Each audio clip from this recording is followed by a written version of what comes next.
Snow was falling quietly outside the glass towers of the city, but inside the building the air felt cold for a different reason.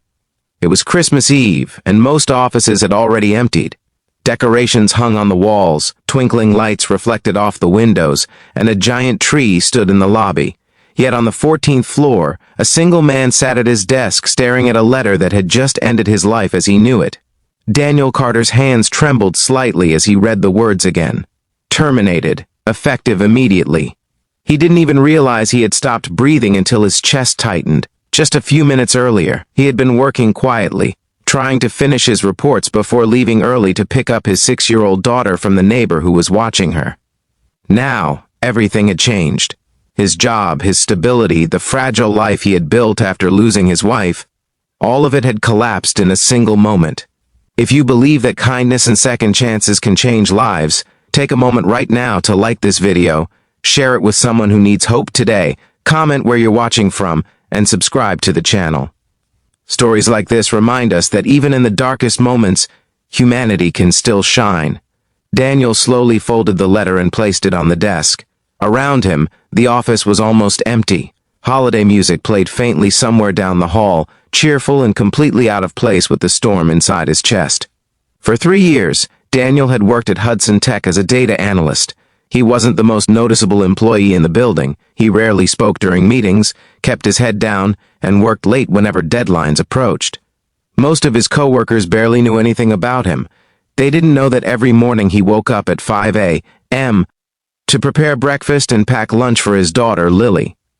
They didn't know he braided her hair before school because she liked it that way. They didn't know he spent nights helping her with homework after long shifts. They didn't know he had lost his wife to a sudden illness 2 years earlier, leaving him to become both mother and father overnight.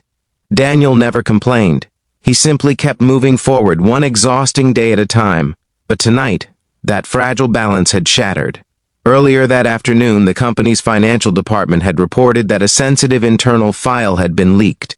The document contained upcoming merger information, something extremely confidential. Management panicked. An investigation began immediately. By evening, someone had traced the file access to Daniel's computer. No long meeting, no deep questioning, no chance to explain, just a termination letter. Security escorted him back to his desk to collect his belongings. One of the guards avoided eye contact, clearly uncomfortable. Daniel placed his family photo, his coffee mug, and a small Christmas drawing Lily had made into a cardboard box. Outside the window, the city glowed with holiday lights. Inside Daniel's chest, a quiet panic was growing. Rent was due next week. Lily's school fees were due next month. He had barely enough savings for 2 months if he stretched every dollar carefully.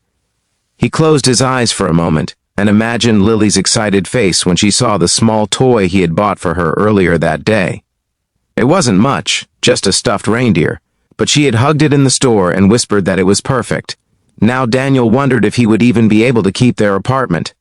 He carried the box toward the elevator, each step feeling heavier than the last. What Daniel didn't know was that upstairs on the 20th floor, someone was about to discover the truth. And that truth would change everything. The CEO of Hudson Tech, Margaret Whitmore, had planned to leave early that evening. Her assistant had already canceled her last meetings so she could attend a charity gala. Margaret was known as a sharp and disciplined leader. Under her leadership, the company had grown rapidly, but she was also known for something else: efficiency over emotion. When her head of security informed her that the suspected data leak had been handled and the employee responsible was terminated, she simply nodded and signed the report without reading deeply into it. But later that evening, something small caught her attention. Margaret had a habit of reviewing system logs personally during security incidents. It was a habit she developed years ago after a costly cyber attack. As she scanned through the access records, one detail didn't make sense. The file was accessed from Daniel Carter's computer, but it was accessed at 2:14 a.m. Margaret frowned. Daniel Carter's employee time records showed he had clocked out at 7:08 p.m. the night before. So how could he have accessed the file at 2:14 a.m.? Her fingers moved quickly across the keyboard as she dug deeper into the logs. The more she investigated, the more her expression changed. The access wasn't done by Daniel.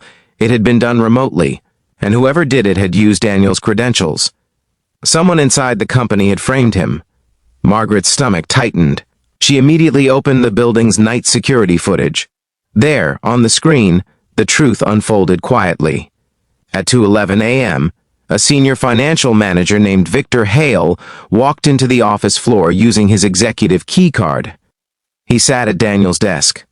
3 minutes later, the file was downloaded. Margaret leaned back in her chair, stunned.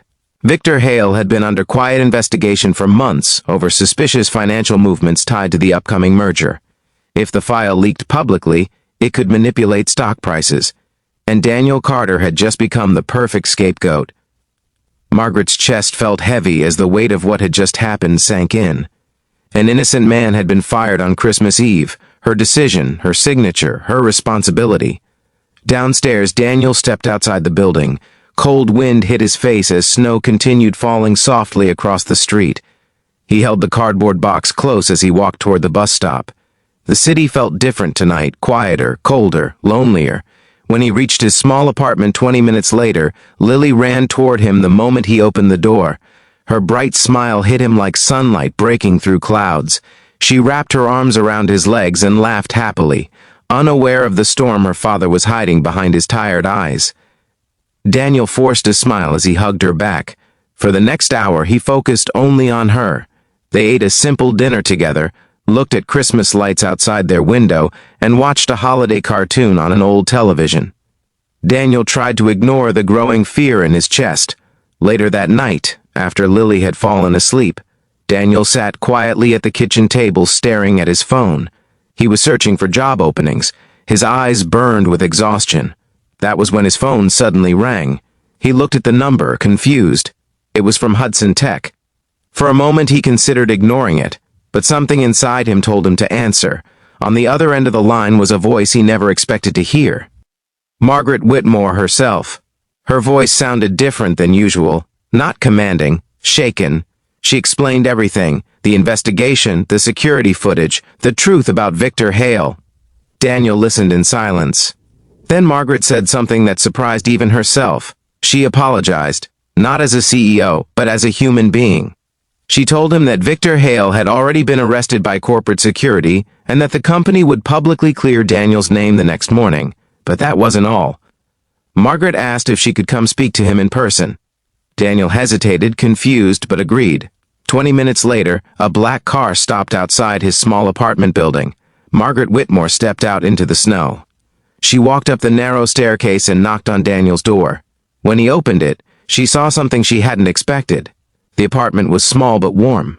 Christmas drawings covered the refrigerator.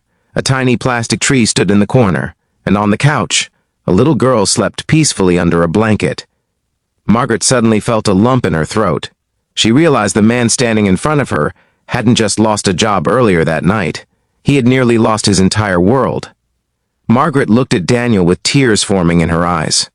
For the first time in years, the powerful CEO of a billion-dollar company struggled to speak, because she knew one thing clearly now. She had almost destroyed the life of a good man.